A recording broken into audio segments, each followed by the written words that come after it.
Bonjour à tous, bienvenue dans Cult and Click pour une nouvelle vidéo, Star Wars, une vidéo Ahsoka. On va revenir avec vous sur les 5 premiers épisodes. Alors, on avait déjà fait une vidéo sur les 2 premiers. Là, on va davantage aborder le 3, le 4 et le 5 et dire s'il y a un peu plus de la mi-saison de la série, on est emballé. Rappelons qu'on était plutôt mitigé sur les 2 premiers épisodes diffusés sur Disney+. Et est-ce que c'est toujours le cas? On va voir ça avec l'ami Greg. Comment vas-tu, mon cher Greg? Bah écoute, ça va bien. Je suis très content d'avoir vu Gandalf, la série Ahsoka, la série, pardon. Toi aussi, tu as pensé à Gandalf le blanc quand t'as vu Ahsoka le blanc, la blanche. Mais pas du tout. En tout cas, quand elle sortait du Mordor, j'ai trouvé que c'était tout à fait judicieux. Du coup, eh bien, on va vous parler un peu de la série et surtout donc des épisodes 3 et 4 puisque nous avions fait la critique des premiers épisodes un peu plus tôt sur la chaîne. 5 surtout. Je pense que vous pourrez retrouver ça sur le côté de YouTube, soit en bas, soit sur le côté, suivant la manière dont vous regardez. Et c'est une série qui, pour l'instant, ne m'emballe pas énormément. Je vais un petit peu détailler. Pour rappel, pour préparer la série, j'ai regardé tout Clone Wars et tout Rebelle. Et Rebelle, au début, moi, n'en pensais rien. Je pensais que c'était une série pour ados, enfants, puisque c'est comme ça que Disney l'avait marketé à l'époque et que j'avais travaillé. J'étais pas dans le bureau qui travaillait sur le marketing avec Disney sur ça, mais juste à côté. Et du coup, je sais que cette série était vraiment focus sur les ados. Et je pensais que ça ne me parlait pas. Et en fait, quelle erreur! C'est une très bonne série, Rebels. Et en fait, plus Ahsoka avance, plus j'ai l'impression qu'en fait, il y a une espèce de truc de bicéphale. C'est-à-dire que Ahsoka est Filoni qui veut faire Rebels live action. Donc on a vraiment la sensation qu'il veut faire du Rebels live action. On sent qu'il veut faire du Clone Wars live action et qu'il veut caler des clins d'œil pour les gens qui ont suivi depuis cette dizaine d'années les séries Filoni Star Wars. Et de l'autre côté, qu'il essaye de faire plaisir au public de Star Wars. Et en gros, il y a des trucs qui sont très très réussis et il y a des trucs qui sont, je trouve, assez médiocres. Il n'y a rien que je trouve particulièrement loupé. Donc c'est pour ça que j'ai plutôt une bonne impression du total. Mais ça ne m'enthousiasme pas tant que ça. Alors, si je détaille, commençons par le positif. Faisons le verre à moitié plein. Le verre à moitié plein, pour moi, c'est Ray Stevenson et Ivana Sakno, donc, qui sont les deux Jedi gris du côté plutôt noir, donc c'est-à-dire Baylan Skoll et Shinati. Et concrètement, les deux sont pour moi les personnages les plus intéressants de la série. C'est-à-dire que la série s'appelle Ahsoka. Si on avait oublié Ahsoka et qu'on était parti sur l'histoire de Baylan et Shin, je serais hyper content. Baylan est un des personnages les plus intéressants que j'ai vus ces derniers temps dans les séries Star Wars. Shin est largement plus intéressante qu'est Sabine Wren dans les épisodes qui sont là. Accessoirement, Sabine Wren, je la trouvais très réussie dans Rebels, je la trouve complètement fade et inintéressante ici. Donc il y a un truc, et en fait, il y a un problème de fond sur Ahsoka, c'est-à-dire que là où Ahsoka est censée être un personnage neutre, qui ne ressent plus les émotions, et qui parle avec une voix comme ça, qui commence à me courir un petit peu dessus, en fait, le problème d'avoir un personnage qui est aussi, pas amorphe, mais sans aucun sentiment, tellement détaché de tout, fait que comment on va s'attacher à elle. Et surtout, il y a une inconstance de jeu, c'est-à-dire qu'on va avoir quasiment tout un épisode où elle va avoir les bras croisés comme ça un petit peu en arrière et dire oui, je sais, j'y avais déjà pensé. Et comment on s'attache à ce personnage-là? Et puis d'un seul coup, Sabine va faire une bonne manœuvre, comme ça, elle va virer à droite, elle va virer à gauche, ou elle va courir un peu vite. Et là, d'un seul coup, ils se donnent un petit coup d'épaule et ils se marrent. Il y a une incohérence de jeu, je trouve, par moment sur le personnage de Ahsoka qui est étonnant. Et globalement, Rosario Dawson a déjà été excellente dans des rôles. Donc c'est pas l'actrice, c'est vraiment l'écriture de ce personnage. Je pense qu'ils sont bloqués dans le côté un Jedi est pur, sans sentiment. Là, c'est la Jedi la plus chiante que j'ai jamais vue, quoi. C'est-à-dire que Obi-Wan n'avait pas l'air d'être un mauvais Jedi, mais au moins il avait un petit peu, il y avait le côté, l'aspiration de l'aventure, quoi. Qui-Gon Jinn, il avait des défauts. Kanan de Rebels a beaucoup de qualités et de défauts. Là, quel est le défaut d'Ahsoka? Alors, certes, l'épisode 4 est un peu dédié sur ses défauts, mais franchement, c'est un personnage. C'est quoi votre défaut? Je suis trop perfectionniste et j'aime pas du tout la guerre. Mais comment on fait pour kiffer une série sur un personnage comme ça? C'est pas facile. Donc, du coup, à côté de ça, on a Ray Stevenson qui éclate l'écran. Et alors, Shin éclate tout aussi l'écran, qui ont l'air d'être des personnages qui ont des passés troubles, qui ont l'air d'en savoir sur le fait qu'il y a Vador et que Vador est Anakin, qui ne sont pas des Sith qui veulent détruire tout, qui ne veulent pas et qui sont tristes de voir des Jedi ou des forces sensitives y passer. Et donc, j'espère juste que l'épisode prochain, 6, on ne soit que focus sur Baylan et Shin et sur ce qu'ils vont faire. Je trouve ça super intéressant. Mais malheureusement, Ahsoka est partie à leur trousse. Il y a pas mal de trucs un petit peu idiots au niveau de l'écriture. La Nouvelle République ne veut pas envoyer des troupes, mais ils laissent quand même un général partir avec des troupes, mais ils sont obligés de leur parler. C'est hyper confus. Enfin, je trouve vraiment que c'est hyper confus. Si on résume, il y a un des plus grands généraux de l'histoire de la rébellion qui se barre toute seule. Personne ne va lui donner le bénéfice du doute. C'est un petit peu étrange. Il y a Ahsoka, qui est une des dernières Jedi, qui était un membre Fulcrum, qui était un espèce d'agent infiltré pour la rébellion. Enfin, en fait, là, on est en train de dire que il y a la révolution. Il y a une révolution et les leaders de la révolution sont traités avec énormément peu de respect, de considération. On entend un moment, d'ailleurs, dans l'épisode 4, c'est l'épisode 5, pardon, que visiblement même Leia est obligée de les couvrir. On dit que sénateur Organa est en train d'essayer de faire... ce côté-là, entendu, j'ai du mal à aller dessus. Et le plus gros problème de la série pour moi, c'est les délires Filoni sur le monde entre les mondes. Pour résumer, pour ceux qui n'ont pas vu Rebels, il y avait je vais pas spoiler Rebels, mais en gros, il y avait le concept qu'il y avait certains temples, certains savoirs Jedi hyper cachés qui permettaient d'accéder à un endroit qui est connecté avec tous les endroits du monde et toutes les époques du monde.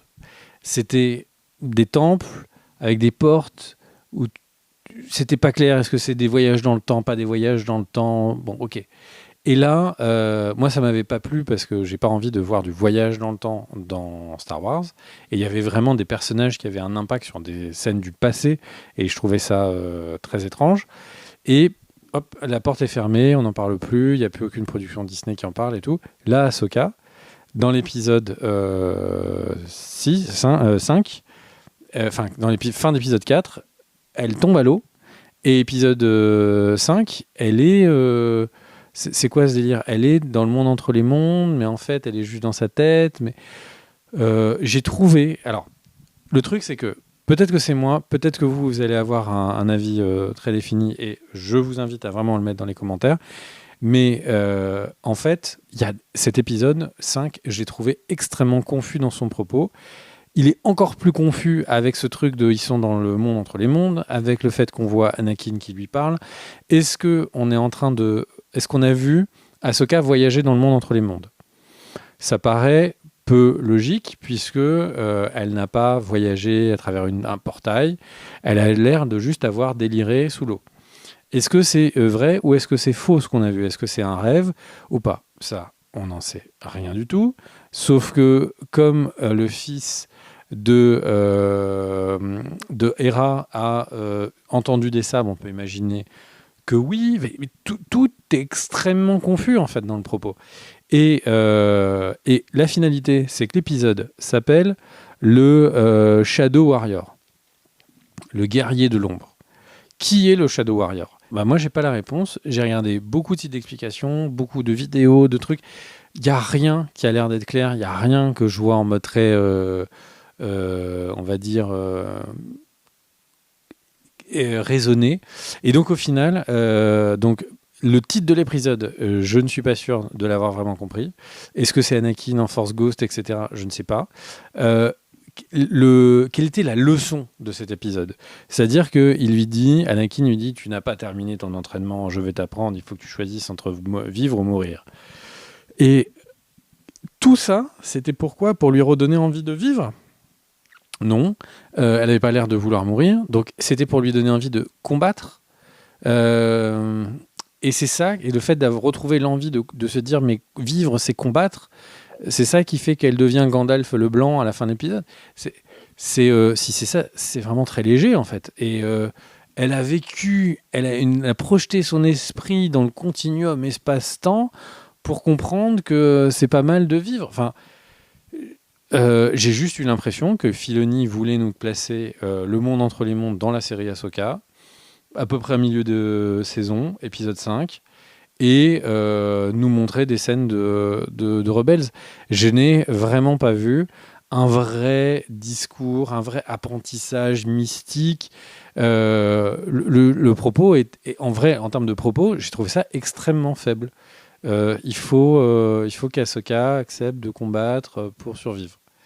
Ok, merci les enfants, et rangez vos sabres laser après avoir terminé l'école.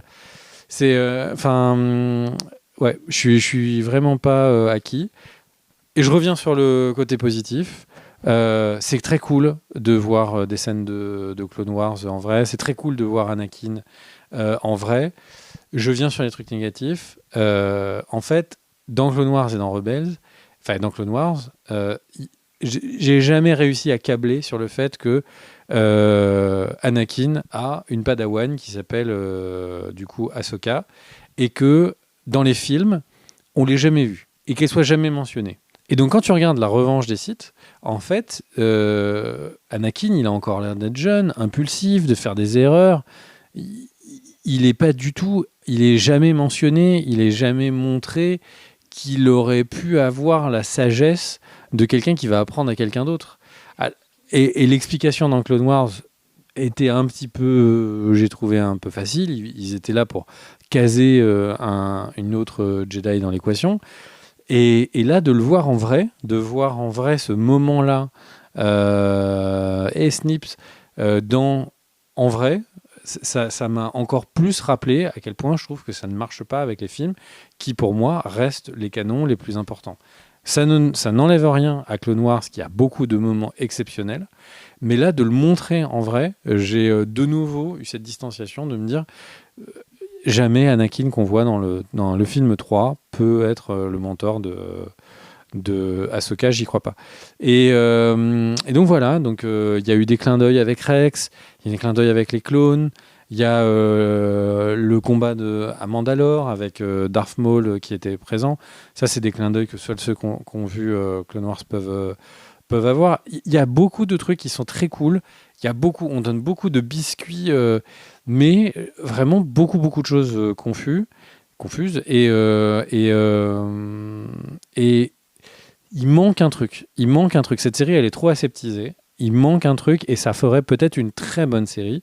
Mais parce que la réalisation, il y a quand même pas mal de choses qui sont là. Mais vraiment, globalement, il manque un truc. Et alors, juste pour terminer, et j'ai parlé beaucoup trop longtemps, la Kerr, je le vois, a vieilli. Quand on remettra la caméra sur Kerr, vous vous direz, mais c'est pas possible. Et c'est quoi ces cheveux blancs ? Il ressemble à Perforas. Et le truc, c'est que du coup, il y a, pour terminer, deux éléments. Le premier, c'est que les Purgils, franchement, j'attendais les baleines de l'espace depuis le début de la saison, et ils les mettent. Donc c'est bonne surprise, mais pas de surprise. Et du coup, qu'est-ce qui ferait de Ahsoka une bonne série? Peut-être plus d'envie de créer, quoi. Là, on a l'impression qu'ils sont sur une route et ils ne dévieront jamais de cette route. Donnez-nous du biscuit, quoi. Faites que les personnages aient un moment épique. Là, le seul moment épique, c'est le combat avec Bélan, parce que Bélan est un personnage intéressant. Voilà, j'ai trop parlé. C'est à toi, Car. Bah, alors, je te rejoins sur plein de trucs. J'ai juste précisé un truc quand tu parles de Dark Maul dans la bataille de Mandalore. Donc tu dis c'est référence aux séries animées, en effet. Et en fait, l'élément qui nous fait le clin d'œil à Dark Maul, c'est les Mandaloriens qui portent des masques à pointe, donc on appelle dans l'univers Star Wars les Maul-Daloriens d'ailleurs. Entre fans, hein, c'est pas canonique. Mais on voit pas Dark Maul dans la série. D'ailleurs, ça aurait été chouette de le voir. Et un autre truc. Alors après, moi, j'ai pas vu Clone Wars dans l'intégralité comme toi, donc j'ai une vision biaisée. Mais tu vois, dans le film, par exemple, que j'étais allé voir au cinéma, la relation Anakin et Chippy,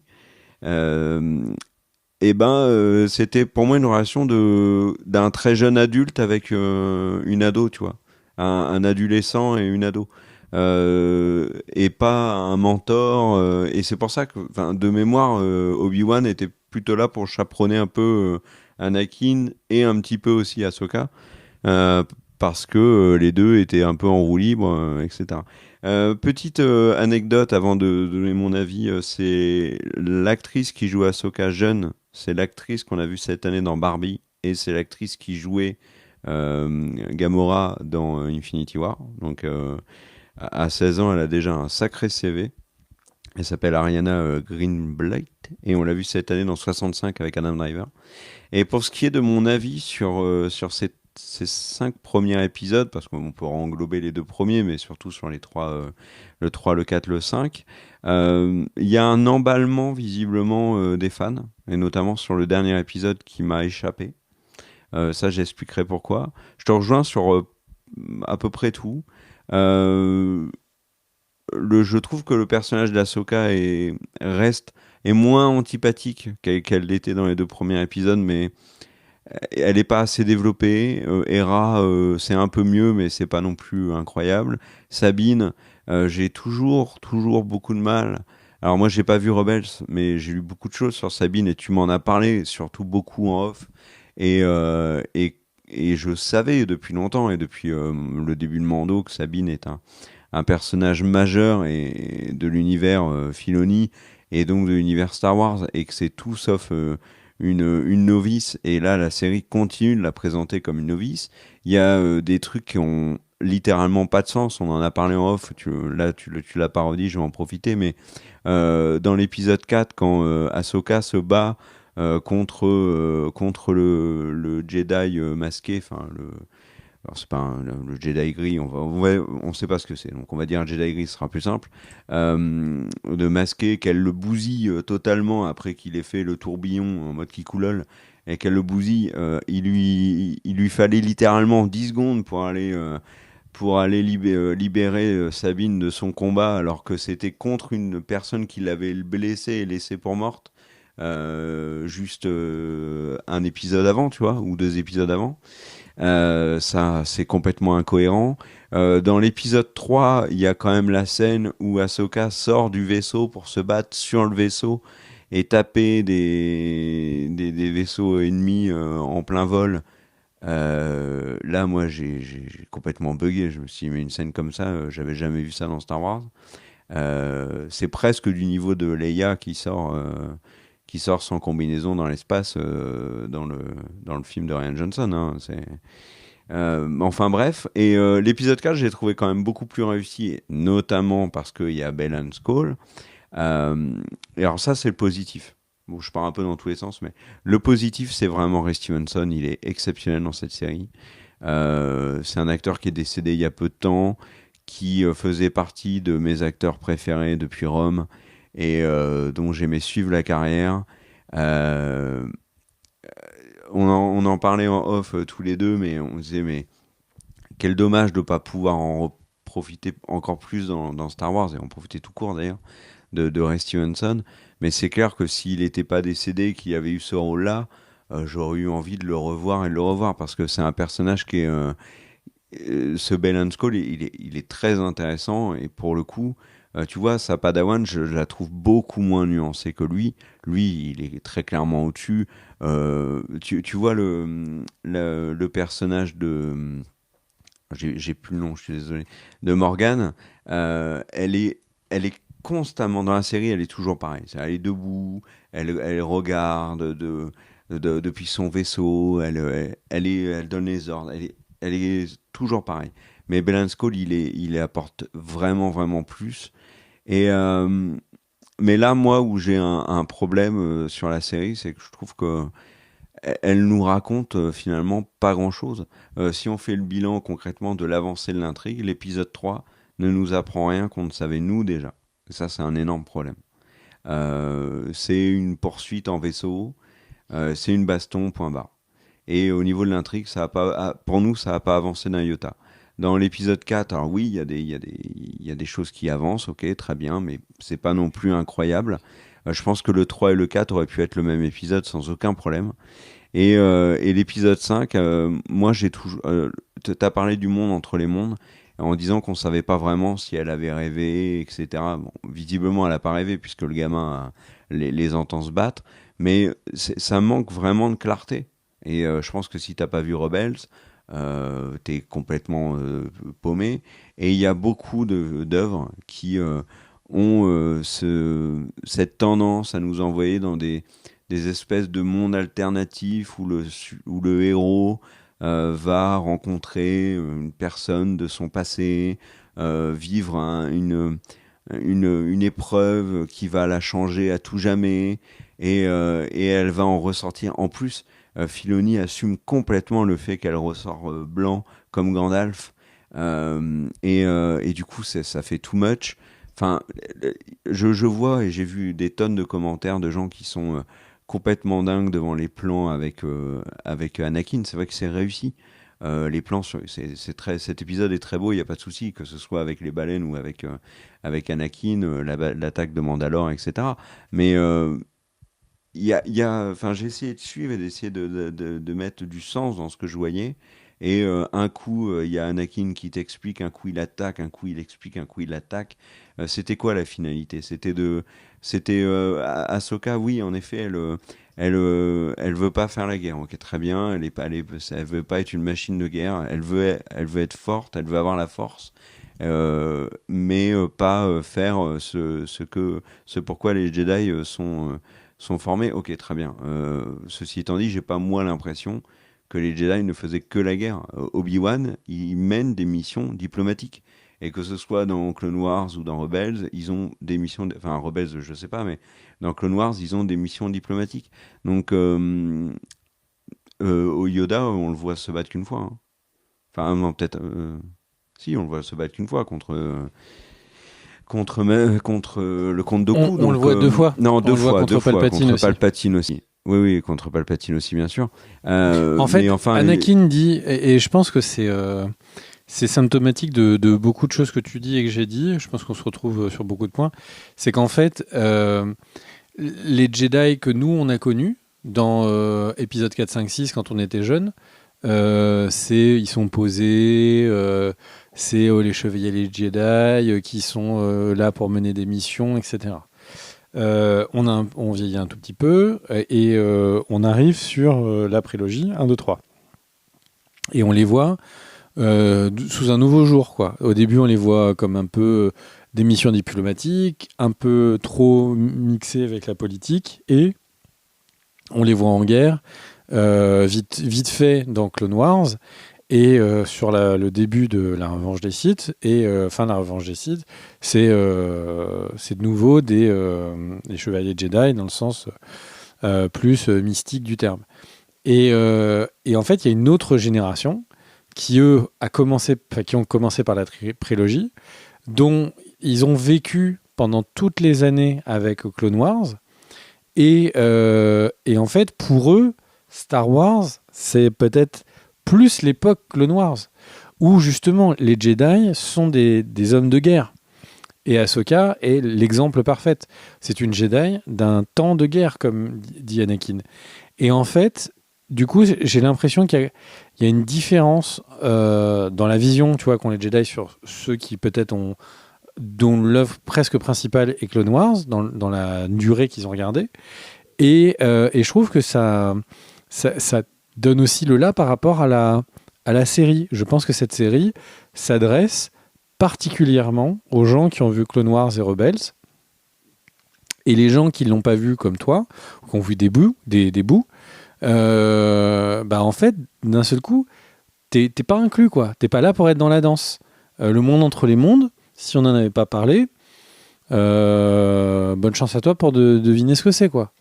Le fait qu'il y ait les baleines, qu'on les voit, que en fait les baleines elles amènent là, c'est expliqué en une phrase, ça me paraît un peu léger pour quelqu'un qui prend Ahsoka en route. Je suis complètement d'accord avec toi. Je pense que si t'as pas vu Rebels ou t'es largué, il y a plein de trucs que moi j'ai compris dans la série parce que tu m'en avais parlé. Tu vois, par exemple, le monde entre les mondes, je savais ce que c'était avant. La Trinité, je savais ce que c'était avant.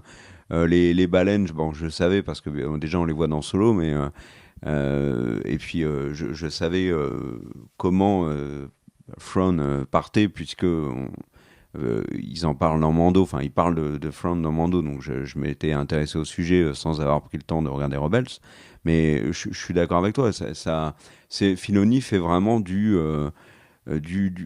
une série qui est censée être, et c'est un immense paradoxe, qui est censée être une série qui est là pour relancer Star Wars sur Disney+, parce qu'ils ont besoin d'un maximum d'audience, mais en même temps, il s'adresse à un public qui est limité, qui est le public des séries animées. Alors, ok, elles sont excellentes de ce que tu en dis et de ce que tout le monde en dit, mais le public est limité sur ces séries-là.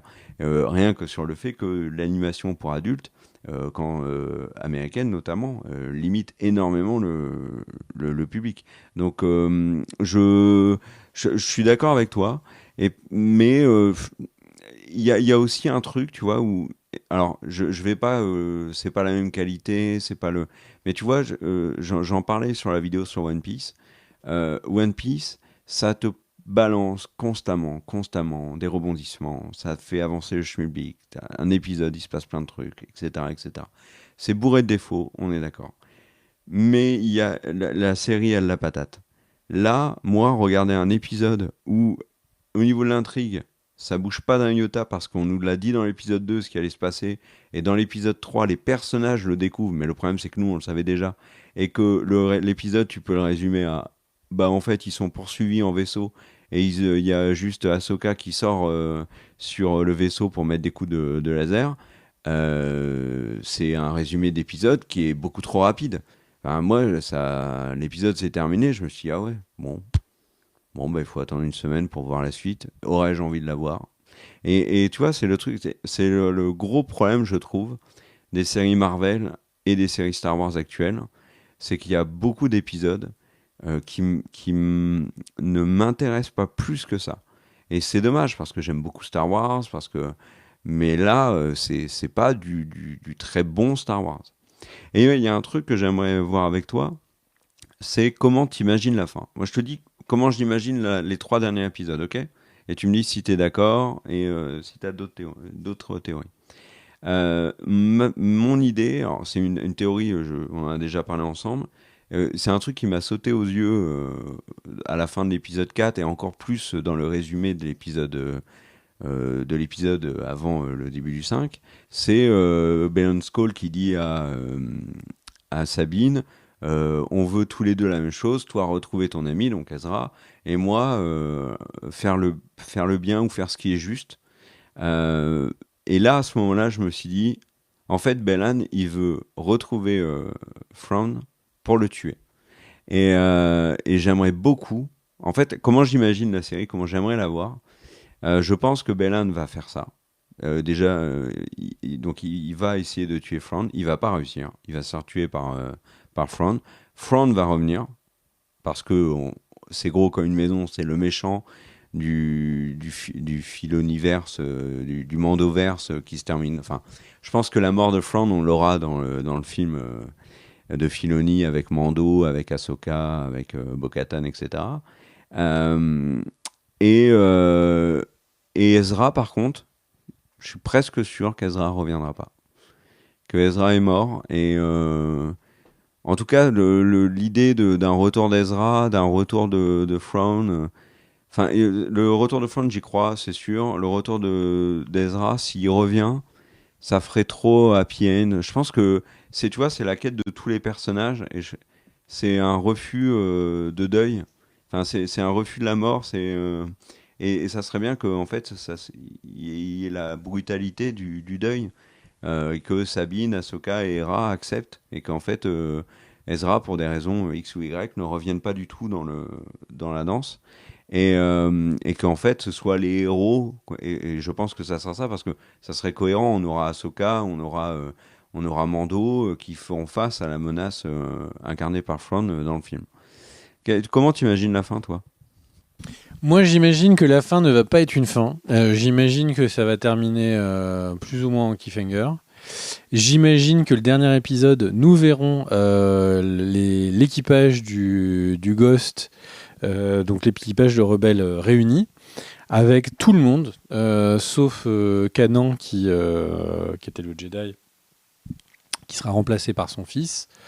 Mais moi, je vois vraiment Zeb. Je suis d'accord avec toi. Et vraiment, je vois la photo de famille avec Ezra et tout le crew, parce que comme c'est. Ah, Ezra aussi. Ezra, tu penses qu'il revient? En fait, le truc, c'est que tout ce qu'il nous montre, c'est une espèce de déférence, de truc sur oh là là, ce que j'ai fait sur avant, c'est tellement ouf et c'est canon, quoi. Et le truc, c'est que du coup, c'est la suite logique. On a vu que le personnage de Zeb, donc c'est le personnage avec les oreilles pointues dans Mandalorian, ils l'ont testé, il sait être animé. Ils vont pas le mettre souvent parce qu'il a l'air d'être coûté, à mon avis, sacrément de brousouf pour le mettre. Chopper, il est déjà là. Hera, elle est déjà là.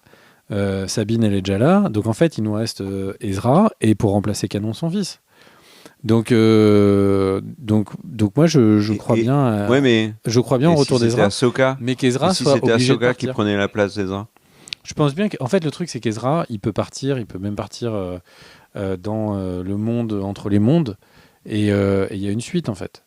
Le truc c'est que on peut, enfin franchement on est tellement.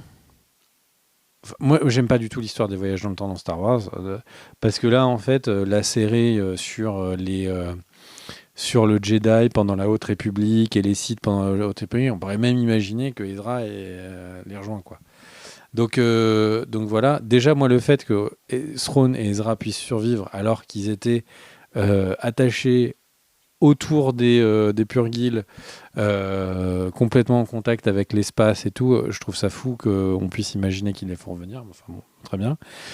Et donc voilà, c'est comment ça finit. Moi, je pense que ça va être une fin ouverte pour amener sur une suite. Ils vont être obligés, en plus, par rapport au moment où ils l'ont tourné, à laisser la place à une saison 2 sur Ahsoka. Je suis pas certain, moi. Enfin, si c'est pas le cas, c'est pas ouvert sur la nouvelle saison de Mando, quoi. Mais oui, ça va être ouvert. Enfin, vraiment, la fin, elle va être ouverte. Thrawn va être en place. Enfin, le général Thrawn va être en place. Et le combat contre lui, c'est après, quoi. Là, on est épisode 6. Enfin, on va être épisode 6. C'est pas maintenant qu'ils vont mener le combat contre le deuxième plus grand. Ah ben non. Mais le grand amiral Thrawn, ça sera le boss de fin du film, je pense. J'ai pas entendu. J'ai dit le grand amiral Thrawn, ça sera le boss de fin du film. Oui, par rapport à ce que tu disais. Ouais, tout à fait. Mais ouais. Bah, t'as raison. Enfin, en tout cas, le truc, c'est que je pense qu'on va se dire, on a regardé tout ça, qu'est-ce qui s'est passé, quoi. Il s'est passé que Thrawn est revenu, et puis c'est tout, quoi. Et dans les trucs un peu dingues, enfin, juste j'y pense maintenant, mais Sabine Wren, on sait toujours pas si elle a des pouvoirs Jedi. On est épisode 5, l'épisode 5 est fini. Je n'ai toujours pas la certitude que la Padawan a le moindre pouvoir Jedi. C'est incompréhensible. Et Hera, un moment, écoute avec son fils les vagues, et elle dit « Ah ouais, t'as raison, je crois qu'on entend des sabres laser. » Donc elle aussi, elle serait force sensitive. Donc en fait, là, il commence à y avoir genre plus de 50% des personnes qui étaient les rebelles de la série qui commencent à être force sensitive. Enfin bref, j'espère que tout ça est un gros coup de génie et qu'à la fin, tout me sera expliqué. Pour l'instant, je trouve vraiment qu'on va d'une scène très réussie, combat de sabre laser avec Baylan, à un truc un peu fouillis où, dans sa tête, je suis sûr que Filoni, c'est très clair. Est-ce que ça l'est pour tout le monde ? Je ne suis pas sûr. En tout cas, quand on regarde, ne serait-ce que sur la toile, les explications de l'épisode, des gens vous sortent des exemples extrêmement précis, mais pour expliquer l'épisode de manière complètement différente. Ce qui n'est pas bon signe. Je te laisse le mot de la fin, mon cher K. Eh ben merci à tous, on se retrouve très prochainement pour une nouvelle vidéo, on couvrira bien sûr à la fin d'Ahsoka. Donnez votre avis sur la série dans les commentaires et merci aux tipeurs. Et puis passez une bonne fin de journée et n'oubliez pas que la force soit avec vous.